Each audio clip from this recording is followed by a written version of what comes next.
Hi hello ನಮಸ್ಕಾರ ಸ್ನೇಹಿತರೆ, welcome back to poster. ಇವತ್ತಿನ ನಮ್ಮ ಮೂವಿ ಮಿರಾಯ್. ಇದು ರೀಸೆಂಟ್ ಆಗಿ ರಿಲೀಸ್ ಆಗಿದ್ದು ಸ್ಟೋರಿ ತುಂಬಾ ಇಂಟ್ರೆಸ್ಟಿಂಗ್ ಆಗಿದೆ. ಸೊ ಜಾಸ್ತಿ ಟೈಮ್ ವೇಸ್ಟ್ ಮಾಡದೆ ಮೂವಿನ ಸ್ಟಾರ್ಟ್ ಮಾಡೋಣ. ಇನ್ನು ಕಥೆಯ ಆರಂಭದಲ್ಲಿ 232 BCಯಲ್ಲಿ ಅಶೋಕ ಸಾಮ್ರಾಟನ್ನ ತೋರಿಸ್ತಾರೆ. ಅಶೋಕ ಸಾಮ್ರಾಟ್ ಕಳಿಂಗ ಯುದ್ಧ ಭೂಮಿಯಲ್ಲಿರ್ತಾನೆ. ಈತ ತಾನು ಮಾಡಿದ ಮಾರಣ ಹೋಮದ ದೃಶ್ಯ ನೋಡ್ತಿರ್ತಾನೆ. ಇದನ್ನು ನೋಡಿ ಆತನಿಗೆ ತಾನು ಮಾಡಿದ್ದು ತಪ್ಪು ಅಂತ ಅನಿಸುತ್ತೆ.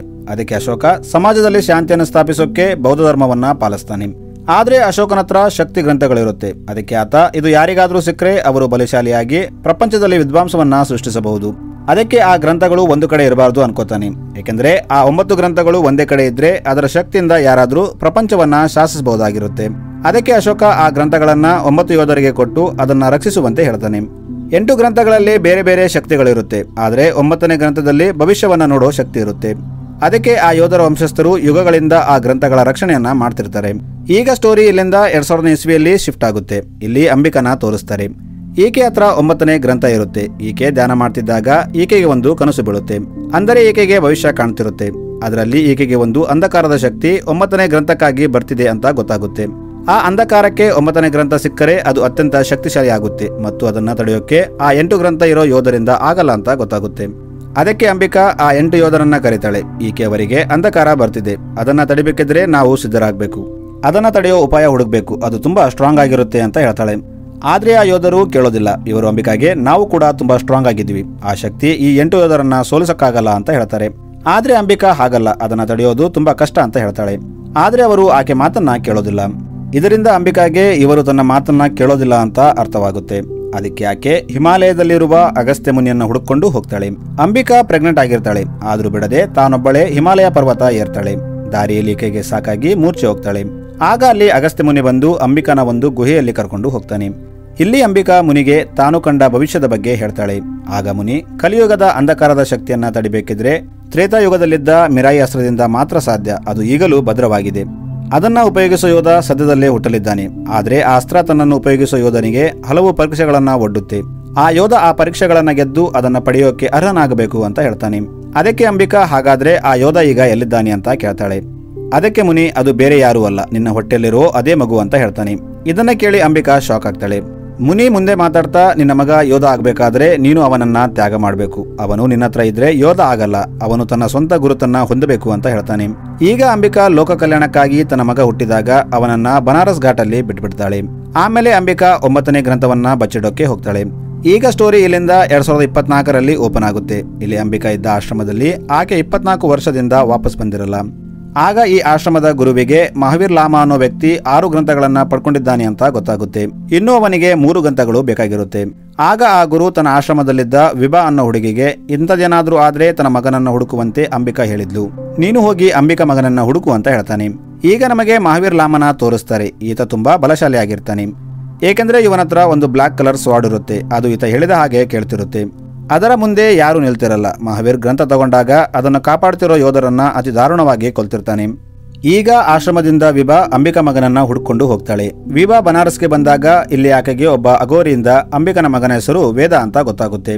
ಇದೇ ಅಗೋರಿ ಆ ವೇದನನ್ನ ಸಾಕಿರ್ತಾನೆ. ಆದ್ರೆ ವೇದ ಈಗ ದೊಡ್ಡವನಾಗಿರ್ತಾನೆ. ಅವನು ಯಾವತ್ತೂ ಒಂದೇ ಕಡೆ ನಿಲ್ತಿರಲ್ಲ. ಅವನಿಗೆ ಎಲ್ಲಿ ಮನಸ್ಸಾಗುತ್ತೋ ಅಲ್ಲಿಗೆ ಹೋಗ್ತಿರ್ತಾನೆ. ವೇದ ಮೊದಲು ಪಶ್ಚಿಮ ಬಂಗಾಳಕ್ಕೆ ಹೋಗ್ತಾನೆ. ಅಲ್ಲಿಂದ ಹೈದರಾಬಾದ್ಗೆ ಬರ್ತಾನೆ. ಈ ಕಡೆ ವಿಭಾ ಜನರ ಮೈಂಡ್ ಅನ್ನ ರೀಡ್ ಮಾಡಿ ವೇದ ಹತ್ರ ಬರ್ತಾಳೆ. ವಿಭಾಗೆ ಮನುಷ್ಯರ ಮೈಂಡ್ ರೀಡ್ ಮಾಡೋ ಪವರ್ ಇರುತ್ತೆ. ಇಲ್ಲಿ ವಿಭಾಗೆ ವೇದ ಕಾಣ್ತಾನೆ. ಇನ್ನು ನಾವು ವೇದ ಬಗ್ಗೆ ನೋಡೋದಾದ್ರೆ ಈತ ಒಬ್ಬ ಕಳ್ಳ ಆಗಿರ್ತಾನೆ. ಈತ ಸಣ್ಣ ಪುಟ್ಟ ಕಳ್ಳತನ ಮಾಡೋದು ಮಾಡ್ತಿರ್ತಾನೆ. ಇದರಿಂದ ಅವಾಗವಾಗ ಜನ ಇವನನ್ನ ಹೊಡೆಯೋಕೆ ಬರ್ತಾರೆ. ಆದ್ರೆ ವೇದ ತುಂಬಾ ಸ್ಟ್ರಾಂಗ್ ಆಗಿರ್ತಾನೆ. ಅವನು ಎಲ್ಲರನ್ನ ಹೊಡಿತಿರ್ತಾನೆ. ಇದನ್ನ ನೋಡಿ ವಿಭಾಗೆ ಇವನೇ ಯೋಧನ ಅಂತ ಡೌಟ್ ಬರುತ್ತೆ. ಅದಕ್ಕೆ ಆಕೆ ವೇದ ಮೈಂಡ್ ರೀಡ್ ಮಾಡೋಕೆ ಟ್ರೈ ಮಾಡ್ತಾಳೆ. ಆದ್ರೆ ಅದು ಆಗಲ್ಲ. ಇದನ್ನ ನೋಡಿ ಆಕೆ ಶಾಕ್ ಆಗ್ತಾಳೆ. ಏಕೆಂದ್ರೆ ವಿಭಾಗೆ ಮೊದಲ ಬಾರಿಗೆ ಒಬ್ಬ ಮನುಷ್ಯನ ಮೈಂಡ್ ಅನ್ನ ರೀಡ್ ಮಾಡೋಕೆ ಆಗ್ತಿರಲ್ಲ. ಅದಕ್ಕೆ ವಿಭಾ ವೇದಾಗೆ ನೀನೊಬ್ಬ ವೇದ ಅಂತ ಪರಿಸ್ಥಿತಿನ ಅರ್ಥ ಮಾಡಿಸೋಕೆ ಟ್ರೈ ಮಾಡ್ತಾಳೆ. ಆದ್ರೆ ವೇದ ಅದೆಲ್ಲ ಕಟ್ಟುಕತೆ ಅಂತ ನಂಬಲ್ಲ. ಈಗ ನಮಗೆ ಮಹಾವೀರ್ ಲಾಮನ ತೋರಿಸ್ತಾರೆ. ಈತನಿಗೆ 7ನೇ ಗ್ರಂಥ ಇರೋ ಜಾಗದ ಬಗ್ಗೆ ಗೊತ್ತಾಗುತ್ತೆ. ಆತ ಅಲ್ಲಿಗೆ ಹೋಗಿ ಅದನ್ನ ರಕ್ಷಣೆ ಮಾಡ್ತಿದ್ದ ಯೋಧರನ್ನೆಲ್ಲ ಸಾಯಿಸಿ ಆ ಗ್ರಂಥವನ್ನ ಸಹ ತಗೋತಾನೆ. ಮಹಾವೀರ್ ದಿನ ದಿನ ತುಂಬಾ ಬಲಶಾಲಿ ಆಗ್ತಾ ಹೋಗ್ತಾನೆ. ಈ ಕಡೆ ವೇದಾಗೆ ಯುವ ಮೇಲೆ ಲವ್ ಆಗುತ್ತೆ. ಈತ ವಿಭಾಗೆ ಪ್ರಪೋಸ್ ಮಾಡೋಕೆ ಹೋಗ್ತಾನೆ. ಆದ್ರೆ ವಿಭಾ ಅವನಿಗೆ ನೀನೊಬ್ಬ ಯೋಧ, ನಾನು ಹೇಳೋದನ್ನ ಅರ್ಥ ಮಾಡ್ಕೊಳ್ಳೋಕೆ ಟ್ರೈ ಮಾಡು ಅಂತ ಹೇಳ್ತಾಳೆ. ಆದ್ರೆ ವೇದಾಗೆ ಅದಾವುದರಲ್ಲಿ ಇಂಟ್ರೆಸ್ಟ್ ಇರಲ್ಲ. ಆಗ ವಿಭಾ ವೇದಾಗೆ ತನ್ನ ತಾಯಿ ಅಂಬಿಕಾ ಬಗ್ಗೆ ಹೇಳ್ತಾಳೆ. ಆಗ ವೇದ ಹರ್ಟಾಗಿ ಅಲ್ಲಿಂದ ಹೋಗ್ಬಿಡ್ತಾನೆ. ಏಕೆಂದ್ರೆ ಅವನಿಗೆ ಅವನ ತಾಯಿ ಅಂದ್ರೆ ಆಗ್ತಿರಲ್ಲ.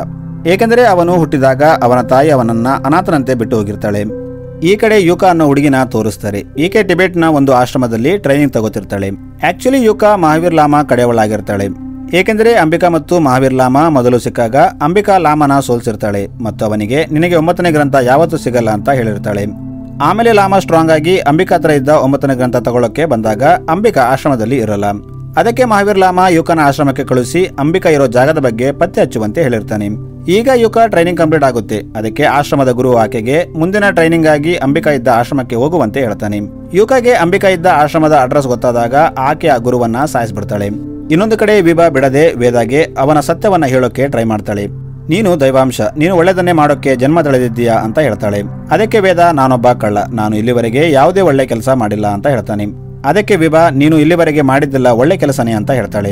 ಆಗ ವೇದ ಒಂದು ಕಾರನ್ನ ಕದೀತಾನೆ ಮತ್ತು ವಿಭಾಗೆ ಈಗ ಹೇಳು ಇದರಿಂದ ಯಾರಿಗೆ ಒಳ್ಳೇದಾಯ್ತು ಅಂತ ಕೇಳ್ತಾನೆ. ಆದ್ರೆ ಆ ಕಾರಲ್ಲಿ ಇಬ್ಬರು ಹುಡುಗಿಯರನ್ನ ಕಿಡ್ನಾಪ್ ಮಾಡಿ ತಗೊಂಡು ಹೋಗ್ತಿರ್ತಾರೆ. ವೇದ ಗೊತ್ತಿಲ್ಲದೆ ಆ ಹುಡುಗಿಯರನ್ನ ಕಾಪಾಡಿರ್ತಾನೆ. ಇದರಿಂದ ವೇದಾಗೂ ವಿಭಾ ಮಾತಿನ ಮೇಲೆ ನಂಬಿಕೆ ಬರುತ್ತೆ.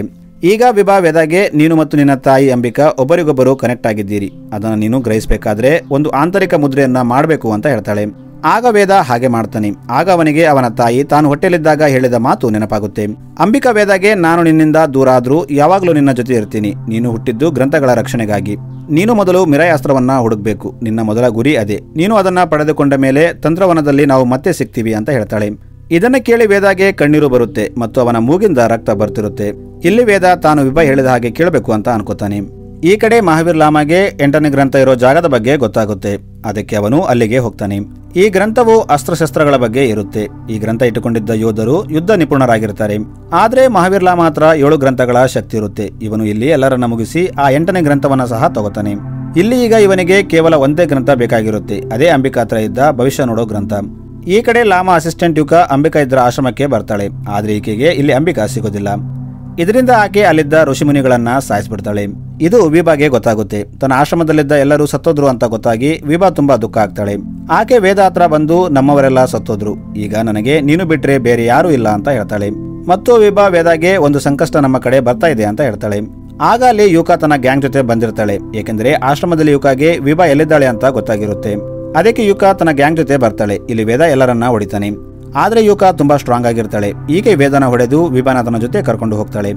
ಈಗ ವೇದಾಗೆ ಏನು ಮಾಡೋದು ಅಂತ ಅರ್ಥವಾಗಲ್ಲ. ವೇದ ಈಗ ವಿಭಾ ಹೇಳಿದ ಆಂತರಿಕ ಮುದ್ರೆಯನ್ನ ಮಾಡಿ ಕೂತ್ಕೋತಾನೆ. ಆಗ ಅವನಿಗೆ ಅವನ ತಾಯಿ ಅಂಬಿಕಾ ಕಾಣ್ತಾಳೆ. ಈಕೆ ವೇದಾಗೆ ಮಿರಾಯಿ ಅಸ್ತ್ರದ ಕಡೆ ಹೋಗೋ ದಾರಿ ತೋರಿಸ್ತಾಳೆ. ಮತ್ತು ವೇದ ಕಣ್ಣು ತೆರೆದಾಗ ಅವನ ಎದೆ ಮೇಲೆ ಒಂದು ಗುರುತು ಮೂಡುತ್ತೆ. ಆಕ್ಚುಲಿ ಇದು ಮಿರಾಯಿ ಕಡೆ ಹೋಗೋ ಮ್ಯಾಪ್ ಆಗಿರುತ್ತೆ. ವೇದ ಈಗ ಭಾರತದ ಕೊನೆಯ ಹಳ್ಳಿಯಿಂದ ಕೈಲಾಸ ಪರ್ವತದ ಕಡೆ ಹೋಗ್ತಾನೆ. ಆಗ ಆ ಊರಿನ ಜನ ಅವನಿಗೆ ಕಳೆದ 300 ವರ್ಷಗಳಿಂದ ಇಲ್ಲಿಂದ ಯಾರು ಮುಂದೆ ಹೋದ್ರೂ ಅವರು ತಿರುಗಿ ಬಂದಿಲ್ಲ ಅಂತ ಹೇಳ್ತಾರೆ. ಆದ್ರೆ ವೇದ ಕೇಳದೆ ಮುಂದೆ ಹೋಗ್ತಾನೆ. ತುಂಬಾ ಹೊತ್ತು ನಡೆದರೂ ಆ ಜಾಗ ಬರಲ್ಲ. ಇಲ್ಲಿ ವೇದ ಪರಿಸ್ಥಿತಿ ಕೆಡುತ್ತಿರುತ್ತೆ. ಆದ್ರೂ ಅವನು ಛಲ ಬಿಡದೆ ಮುಂದೆ ಹೋಗ್ತಾನೆ. ಕೊನೆಗೆ ವೇದ ಈಗ ಮಿರಾಯಿ ಅಸ್ತ್ರದಲ್ಲಿ ಬರ್ತಾನೆ. ಇಲ್ಲಿ ವೇದ ಮಿರಾಯಿನ ಮುಟ್ಟಕ್ಕೆ ಹೋಗ್ತಾನೆ. ಆಗ ಅವನ ಮೇಲೆ ಜಟಾಯು ಅಟ್ಯಾಕ್ ಮಾಡುತ್ತೆ. ಏಕೆಂದ್ರೆ ಜಟಾಯು ಈ ಅಸ್ತ್ರದ ಕಾವಲುಗಾರನಾಗಿರ್ತಾನೆ. ಆದ್ರೆ ವೇದಗೆ ಮೊದಲೇ ಅವನ ತಾಯಿ ಜಟಾಯು ಬಗ್ಗೆ ಹೇಳಿರ್ತಾಳೆ.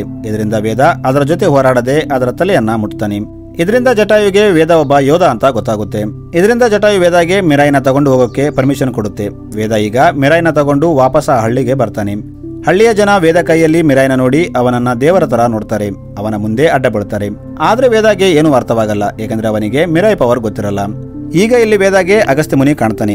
ಈತ ವೇದಾಗೆ ಆ ಅಸ್ತ್ರಕ್ಕೆ ಸಂಬಂಧಿಸಿದ ಕೆಲವು ವಿಷಯಗಳನ್ನ ಹೇಳ್ತಾನೆ. ಏಕೆಂದ್ರೆ ಆ ಅಸ್ತ್ರವು ಸದ್ಯ ಒಂದು ಕಟ್ಟಿಗೆ ತರ ಇರುತ್ತೆ. ಇನ್ನು ವೇದ ಅದನ್ನ ಉಪಯೋಗಿಸೋದನ್ನ ಕಲಿಬೇಕಾಗಿರುತ್ತೆ. ಆಗ ಅದು ತನ್ನ ಪವರ್ ತೋರಿಸುತ್ತೆ. ಮತ್ತು ಅಗಸ್ತ್ಯ ಮುನಿ ವೇದಾಗೆ ನೀನು ಈ ಅಸ್ತ್ರವನ್ನು ಉಪಯೋಗಿಸಲು ಕಲಿಬೇಕಾದ್ರೆ ಮೊದಲು ರಾಮನು ಅಸ್ತ್ರವನ್ನು ಎತ್ತಿದ ಜಾಗಕ್ಕೆ ತಗೊಂಡು ಹೋಗ್ಬೇಕು ಅಂತ ಹೇಳ್ತಾನೆ. ಇನ್ನೊಂದು ಕಡೆ ಮಹಾವೀರ್ ಲಾಮನ ತೋರಿಸ್ತಾರೆ. ಈತನ ಹತ್ರ ವಿಭಾ ಇರ್ತಾಳೆ. ಇಲ್ಲಿ ಮಹಾವೀರ್ ವಿಭಾಗೆ ತನ್ನ ಬ್ಯಾಕ್ ಸ್ಟೋರಿನ ಹೇಳ್ತಾನೆ.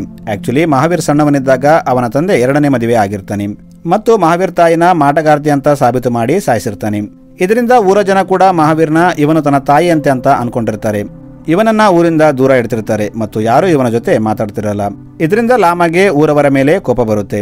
ಅವನು ದೊಡ್ಡವನಾದಾಗ ಊರಿಗೆ ಬೆಂಕಿ ಇಡ್ತಾನೆ ಮತ್ತು ಅವನು ಈಗ ಒಂದು ಸಮಾನವಾದ ಮೇಲು ಕೀಳಲ್ಲದ ಸಮಾಜವನ್ನ ಸ್ಥಾಪನೆ ಮಾಡ್ತೀನಿ ಅಂತ ಹೇಳ್ತಾನೆ. ಆಗ ವಿಭಾ ನರಸಂಹಾರದಿಂದ ಸ್ಮಶಾನಗಳು ಆಗುತ್ತೆ, ಸಮಾಜ ನಿರ್ಮಾಣ ಅಲ್ಲ ಅಂತ ಹೇಳ್ತಾಳೆ. ಇನ್ನೊಂದು ಕಡೆ ವೇದ ರಾಮನು ಮೊದಲು ಅಸ್ತ್ರ ಎತ್ತಿದ ಜಾಗಕ್ಕೆ ಬರ್ತಾನೆ. ಆದ್ರೆ ಇಲ್ಲಿ ಆ ಅಸ್ತ್ರವನ್ನ ಹೇಗೆ ಆಕ್ಟಿವ್ ಮಾಡೋದು ಅಂತ ಅವನಿಗೆ ಗೊತ್ತಿರಲ್ಲ. ಆಗ ಅಲ್ಲಿ ಯೂಕಾ ಮತ್ತು ಗ್ಯಾಂಗ್ ಬರುತ್ತೆ. ಇಲ್ಲಿ ಯೂಕಾ ವೇದಾಗೆ ಲಾಸ್ಟ್ ಟೈಮ್ ನೀನು ಮಿಸ್ ಆಗಿದ್ದೆ, ಆದ್ರೆ ಈ ಸಾರಿ ನಿನ್ನ ಯಾರು ಕಾಪಾಡ್ತಾರೆ ಅಂತ ಹೇಳ್ತಾಳೆ. ಇಲ್ಲಿ ಯೂಕಾ ಗ್ಯಾಂಗ್ ಮತ್ತು ವೇದ ನಡುವೆ ಸ್ಟ್ರಾಂಗ್ ಫೈಟ್ ನಡೆಯುತ್ತೆ.